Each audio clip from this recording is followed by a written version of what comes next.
Assalamualaikum warahmatullahi wabarakatuh. Saya Aulia Nur Hafizah, peserta Latsar golongan 2 angkatan 1 Kabupaten Tanah Laut, kelompok 3. Hari ini akan memaparkan learning journal yang mengenai tentang akuntabilitas. Definisi akuntabilitas sendiri adalah kewajiban setiap individu atau kelompok ataupun institusi untuk memenuhi tanggung jawab yang telah menjadi amanahnya. Dan amanah seorang PNS atau ASN adalah menjamin terwujudnya nilai-nilai publik. Nilai-nilai publik yaitu berupa yang pertama adalah mampu mengambil pilihan yang tepat dan benar ketika terjadi konflik kepentingan. Yang kedua adalah memiliki kesadaran dan pemahaman untuk menghindari, mencegah keterlibatan seorang PNS dalam politik praktis, memperlakukan warga negara secara sama dan adil dalam penyelenggaraan pemerintah dan pelayanan publik, mewujudkan sikap dan perilaku yang konsisten dan dapat diandalkan sebagai penyelenggara pemerintah. Kemudian, aspek-aspek akuntabilitas yang pertama adalah hubungan. Hubungan sendiri yang dimaksud adalah hubungan antara kedua belah pihak, antara seorang individu, institusi atau kelompok dengan atasannya sebagai pemberi wewenang. Kemudian, akuntabilitas sendiri berorientasi pada hasil. Lalu, akuntabilitas memerlukan laporan sebagai pertanggungjawaban. Akuntabilitas mempunyai konsekuensi yang berupa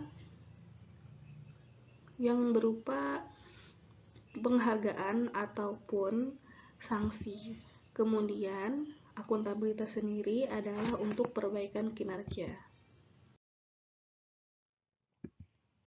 Tingkatan akuntabilitas yang pertama adalah personal, lalu akuntabilitas individu, akuntabilitas kelompok, akuntabilitas organisasi, dan akuntabilitas stakeholder.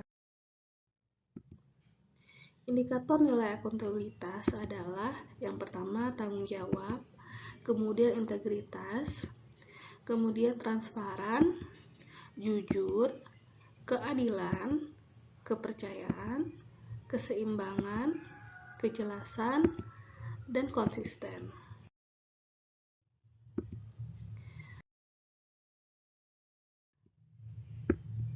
Akuntabilitas pada negara Indonesia saat ini berupa rencana strategis atau perencanaan jangka panjang atau yang biasanya kita kenal dengan RJP, lalu SKP atau sasaran kerja pegawai untuk setiap PNS, kemudian adalah kontrak kinerja, dan LAKIP atau laporan akuntabilitas kinerja instansi pemerintah.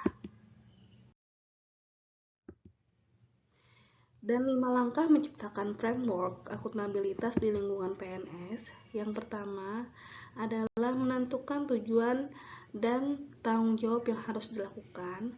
Kemudian rencanakan apa yang dilakukan untuk mencapai tujuan. Lalu implementasikan dan monitoring. Kemudian memberikan laporan secara lengkap. Lalu memberikan evaluasi atau masukan perbaikan atas apa yang